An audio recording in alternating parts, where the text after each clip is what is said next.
Kumusta kayo mga padreng at welcome back na naman sa ating channel. Sa bidyong ito ituturo ko sa inyo step by step kung paano magpalit ng knuckle bearing. So kontra na muna natin dito habang linuluwagan natin ng impact wrench dahil pag di natin kinontrahan pwedeng pumalipit yung ating cable. At isunod naman natin dyan syempre yung ating axle. So dito number 17 kontrahan lang natin habang dito number 14mm. At sa pagkakatong yung mga padreng natanggal na natin, pwede na nating ibaba yung kanyang gulong tapos kabit yung dito sa axle. At isunod naman natin yung kanyang tapalodo, 4 na piraso yan at 13mm, tanggalin lang natin. At pagkatapos natin tanggalin mga padreng, ibaba lang natin yung kanyang tapalodo dahil meron din tayong luluwagan dito sa part na to sa may kanyang logo. At dito mga padreng makikita nyo yung dalawang tornilyo na 13mm dito sa kanyang tipos, tanggalin lang natin yan. Tanggal natin yan mga padreng, meron pa dito sa ibabaw sa kanyang bandang manibela, ayan 10mm, so tanggalin lang din natin yan para mahugot natin ng maayos yung kanyang shock. At 2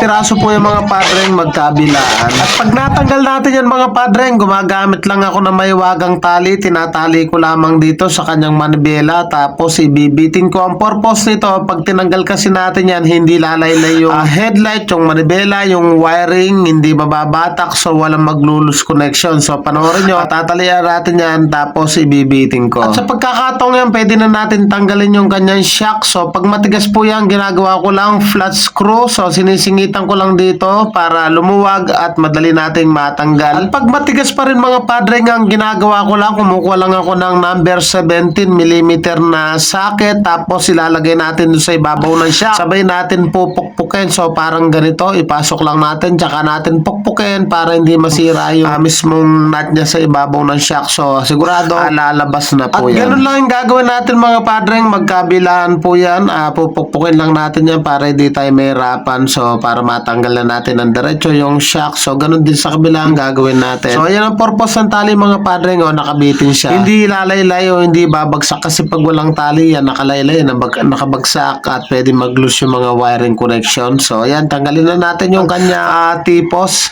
Luwagan lang natin yung pinaka-nut niya sa ibabaw. Ay.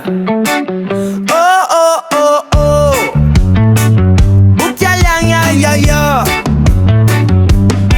Sa garahe may mekaniko, biyasa sa makina.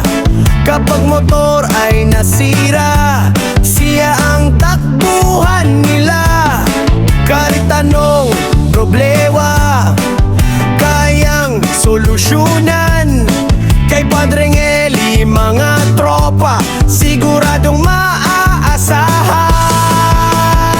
Kapag ayaw umandar, huwag ka nang mag-alala. May paraan si Padreng Eli, siguradong gagana. Padreng Eli Motor Bloom, Gorilena swak na swak, mga motor na di magawa. Kay Padreng Eli kaya Padreng Eli Motor Bloom, stick at ayos na stick talaga. Sa makina at problema, may sagot na makikita. So yun mga padreng, nabaklasan natin yung bearing dito sa kanyang tipos tapos ibalik lang natin yung washer. At yung bearing na yun mga padreng, yung pinakabahay niya naiiwan dito sa pasukan ng tipos dito. So ang gagawin lang natin dyan, kumuha kayo ng mahabang screw at bubutain natin sa ibabaw yan para lumabas. So pukpukin lang natin tulad niyan. Mga padreng, kung nais nyo magpagawa, taga-Bataan lamang po kayo, pwede po kayong sumadya dito sa ating shop at dito lamang yan sa Pulo, Hermosa, Bataan at tabing tulay lang po tayo mismo. At ito na yung kanyang bearing mga padreng, nabaklasan natin, ganun din sa ibabaw, dapat din natin pukpukin naman sa ilalim. So same procedure lang. So ayan ganyan pukpukin lang natin at siguradong lalabas siyang gaya ng ginawa natin sa pagpukpuk dun sa ilalim. At may pagkakataon mga padreng na mahirap pukpukin, ang ginagawa ko dyan, pag mahirap pukpukin, gumamit lang tayo ng llabe.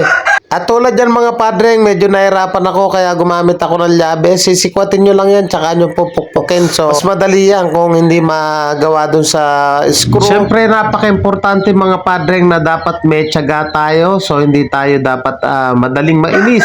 So ganyan lang oh, pinupukpok ko at eto na nga, natanggal ko na nga, ayan oh, sinikwat ko lang na ganyan. So magpapalit na tayo ng knuckle bearing. Ang ginagawa ko lang dyan mga padre, pumili kayo ng isa, tapos isukat nyo dito sa kanyang tipos. Pag pumasok ang dulo, so yun ang para dyan. So gaya nito, pumasok, yan ang para dyan. At syempre mga padre, bago natin ipasok yan, dapat grasahan na muna natin yung pinakakatawan ng tipos para pag pinasok natin to, yung mismo lagayan ng bearing. So smooth siya. So yung lumang pinagbaklasan na bearing, so yan ang gagamitin natin pamukpok paikot dito sa bagong bearing. So wag yung pupukpukin na wala kayong pangkalang. So ang ginawa ko lang yung pinagbaklasan na bearing. So yan ang sakto kasi sa labi, kaya pag pinukpok mo yan, hindi magkakaroon ng tama yung bagong bahay ng bearing. So yan oh, sumagad na oh.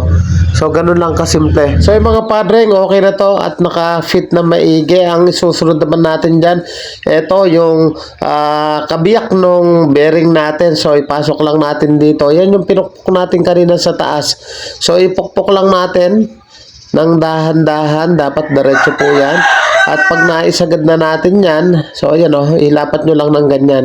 At pag napukpok nyo na ng ganyan, dapat nakasagad po yan. So hindi lang porket lumapat sa labi, ay okay na yan. Dapat po yan nakasagad. So ang gagawin lang natin, kukuha lang ako ng pamukpok, pwedeng socket wrench, unti-unti natin yan para sumagad. So gaya nito, ayan o.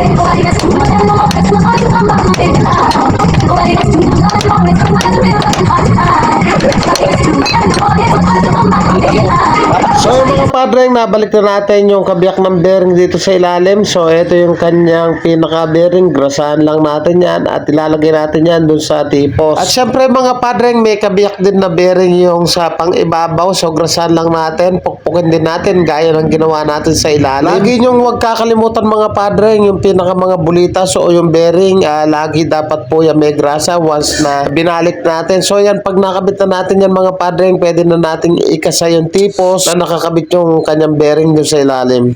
So yun na nga mga padre, goods na at pwede na natin i-repack yung bearing dito sa ibabaw para maikabit na natin. So ginawa ko, grinasaan ko na muna. So ito, yung kanyang bearing, bago natin salpak yan, dapat may grasa po yan. Tapos syempre may kabiyak yan doon sa ibabaw. So yan, linapat ko lang na ganyan, napakadali lang. So yung mga padre, okay na yung nasa ibabaw. Doon naman tayo sa tipos, kabit na natin yung kanyang bearing, dapat din po yan may grasa. So pasok lang natin yan at pwede na nating ipasok doon sa bahay, sa mismong chassis. So pinaliguan ko lang siya ng grasa para magtagal at matibay. So pwede na nating ipasok yan, tapos ilapat lang yung mga cover ng shock at okay na yan. So kung paano natin tinanggal kanina, ganun lang din yung pagbabalik. So napakadali lang.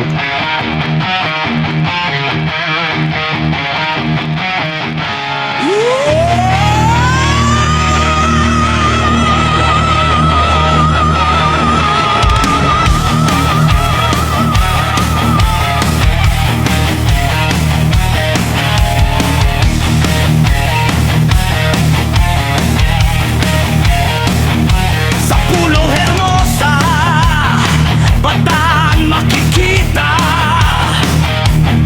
Tabi mismo ng tulay ang shop na sikat na.